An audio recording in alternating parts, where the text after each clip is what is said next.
my personal opinion is, I think we have a moral obligation, an ethical obligation to notify families in our school community and our staff. If someone, since the COVID-19 cases are still fairly high in our region, that we have a positive case, that we would just say there's been a positive case in your child's class and you know that. And we would notify them of that, either through school messenger, through letters home, phone calls, depending on the size of the case. So we could do that. We could notify families.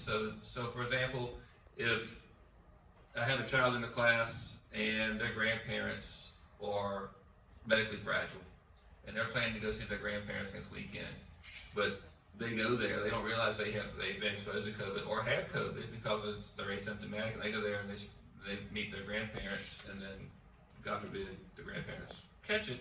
I would kind of feel, me as individually, that we didn't do what we should have done and notified that family of that. They could have made their decision. If they chose to go, that's fine, that's on them, but at least they would have known they'd been exposed. So that's kind of where I feel on that as a personal perspective. I agree with you. I took a trip some years ago and I asked the driver why he went so far out of the way to get me where I had to go. And he said, because I wanted to keep you safe.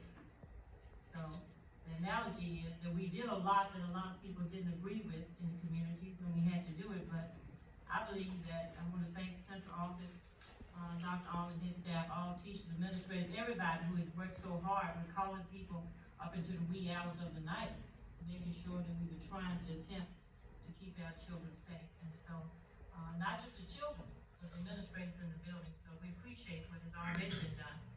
And we are coming out. This is probably the first time I didn't have a mask on here. That don't mean you won't see me with one on in certain places. It depends on how crowded it is and what degree of people that I'm dealing with. I'm still wearing one to work. So we still have to be careful.